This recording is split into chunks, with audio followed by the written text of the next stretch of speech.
I just feel like it's better to convey my emotions pen to paper versus like talking to someone. As I got to know them, I just realized that they were maybe not the most healthy person to have in my life. When I maybe thought I was special to them, it turned out I was not very special. Hi guys, it's Mia Brooks, and today we are going to be doing a poetry reading, poems written by me, and then we're going to go into the backstory on why I wrote them, what I was feeling during that time, and what got me into writing. Let's get into it. So the reason I chose poetry is I just feel like it's an easier way for me to express myself. I just feel like it's better to convey my emotions pen to paper versus like talking to someone. So I would write them a poem. I also went to performing arts school and did theater, art, creative writing, and I've just always really been in the creative space. And I just feel like the arts is a great way to express yourself through another medium other than just, you speaking to someone. So I just feel like it's a great way to showcase your personality. So for the first poem I'm going to be reading you, it is called The Taste of Different Lovers. For every lover left a taste in my mouth, a remnant that built my taste buds, what I crave, what I don't, what causes the spur of a scowl when they touch my lips, or the curl of a smile when I hold them in my mouth. Now I crave the taste of love, so let me taste you. Let these tired lips drink you in, if only to feed my soul with your love, the most divine taste my mouth's ever come to know. So backstory on this is I wrote it years ago when I was in love with someone at the time, and that's just kind of how I showcased my love for that person at the time. We're no longer together now, but it was a good relationship and taught me a lot of things, and I don't know, I just felt like it was a really sweet time in my life. So I wrote that to just showcase to them how I was feeling at the time. So the next one, guys, is Untitled. Let's get into it.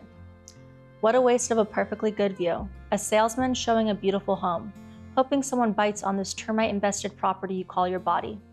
Frames with no filler, black mold filling every crack holding you together, letting the mold sit in others' lungs until you've poisoned them, just to evict them and welcome in a new victim. With your false sense of home and faulty security system, you are not even a home for yourself, so how could you invite others in promising a forever home? Welcome sign out, and really, anyone is welcome, as long as you can tear them down, but you were the one needing to be torn down and remodeled. So I wrote this poem about someone in my past who, when I first met them, they presented a great front, very welcoming, very put together. They just didn't present themselves how they truly were. They always made it seem like they were really loving and positive. And then as I got to know them, I just realized that they were maybe not the most healthy person to have in my life, and just felt like they had repeated behaviors of how they treated others, and I eventually separated myself from this person. So I feel like it just kind of goes into making sure to protect your peace and your space for who you let into your life, and really taking that time to get to know people, who they truly are versus who they showcase themselves to others. So the next one, guys, is called Drink of Choice. Let's get into it. I was your drink of choice, or so I thought. You'd reach for me when you needed a distraction, something to lull the pain. Something you could press against your lips in an attempt to forget. How was I to know that when you had enough, that when you got to the bottom of the bottle and there was nothing left of me, you had another hidden in your shelf? Never your drink of choice, just your drink of convenience. So I wrote that about someone from my past who I didn't feel like appreciated me and took me for granted. And when I maybe thought I was special to them, it turned out I was not very special, and that they maybe didn't see who I really was as an individual, I guess, you know what I mean? So I feel like that kind of just goes back into always making sure you know your value and making sure others are upholding that value for you. Okay, and the last poem I'm going to be reading today, guys, is called Air. You told me when I left you felt suffocated, as if I had stolen the air from you with my absence. But I was only ever a passing breeze that you mistook for air, thinking the goosebumps I had caused upon your skin were love, but they were only ever a temporary reaction. I could never be the air you needed breathed into your life. I hope you find your air.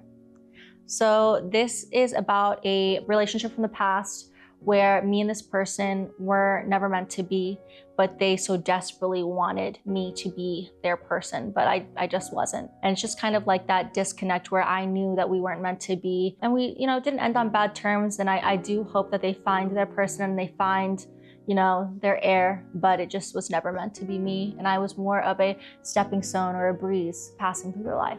So it just kind of teaches you, I guess, not everyone is there forever. They're there for a season, but every person you meet kind of teaches you something important, and you can always learn from them. And I think that's really important even when people do leave your life.